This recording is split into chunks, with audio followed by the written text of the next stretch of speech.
আল্লাহর দেয়া আইন মধ্যযুগের নয়, বরং সকল যুগের জন্য পরিপূর্ণ সমাধান। বুঝের অভাবের কারণে মানুষ বুঝতে পারে না। তানজিম হাসান সাকিব এভাবেই বোমা ফাটিয়েছেন। আসসালামু আলাইকুম, আশা করি যে যেখানে আছেন সুস্থ আছেন। ব্যথিত আমরা সবাই, রামিসার এই ঘটনায় আমরা সবাই আতঙ্কিত, যেরকম ব্যথিতও সেরকম। কেননা একের পর এক ফুল ফোটার আগেই ঝরে যাচ্ছে নরপিশাচদের হাতে পড়ে। সেখানে কোনোটারই বিচার হচ্ছে না, উপযুক্ত শাস্তি দেওয়া হচ্ছে না। যেখানে নিজেই অপরাধী স্বীকার করেন অপরাধের কথা, তারপরেও তার টেস্টের প্রয়োজন হয়, ডিএনএ টেস্ট করতে হবে। কি এক অদ্ভুত দেশে আমরা এখনো বাস করি। আবার স্বরাষ্ট্রমন্ত্রী নিজেও বলেন এই আইন মধ্যযুগীয় আইন, এটা এই যুগের সাথে বেমানান। জিনিসটা আসলে আমাদেরকে আরও ব্যথিত করে।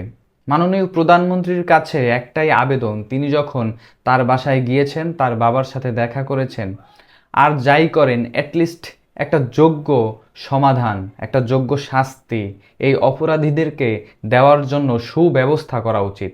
ইমরুল কায়েস, তানজিম হাসান সাকিব, মুশফিকুর রহিম কিংবা তামিম ইকবাল, প্রত্যেকেই যারা ক্রীড়া অঙ্গনে রয়েছেন তারা সবাই এখন রামিসার জন্য জাস্টিস ফর রামিসা এভাবেই ট্যাগ দিয়ে অপরাধীর বিচার যাচ্ছেন। আমাদের মনুষ্যত্ববোধ কিংবা আমাদের সমাজ এতটাই নিকৃষ্ট পর্যায়ে এই মুহূর্তে দাঁড়িয়ে, সেখান থেকে বের হতে কঠিন শাস্তি এবং উপযুক্ত শাস্তি দেওয়া ছাড়া আর মনে হয় এখান থেকে আমরা বের হতে পারবো না।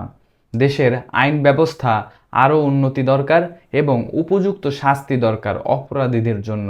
অথচ এখানে নাকি এই অপরাধীর পক্ষে সরকার দলীয়ভাবে আইনজীবী দাঁড় করানো হবে। কি এক হাস্যকর পরিস্থিতি! অপরাধীদেরকে অপরাধ করার জন্য উৎসাহ দিতে এর চেয়ে বেশি কিছু আমার মনে হয় দরকার পড়ে না।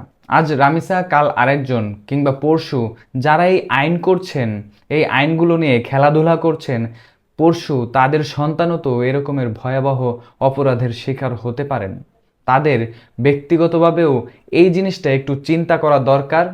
এই বিষয়গুলো নিয়ে তারা যে আইন খেলা করছেন, সেই জায়গায় তাদের যে সঠিক একটা সমাধান দরকার, অপরাধের সঠিক একটা বিচার করা দরকার, তাদের সেই বোধগম্যতা সম্ভবত হারিয়ে যাচ্ছে।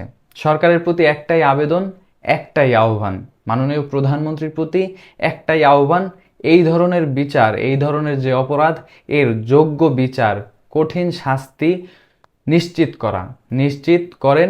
এটাই সবার আবেদন। এই মুহূর্তে বাংলাদেশের প্রত্যেকটা মানুষের, প্রত্যেকটা সাধারণ জনগণের এই একটাই আবেদন, যেন আমাদের সকলের মা বোন সন্তান যেন নিরাপদে থাকতে পারে। আপনি যদি আমার সাথে একমত হন, অবশ্যই কমেন্ট বক্সে আপনারও মতামত জানাবেন।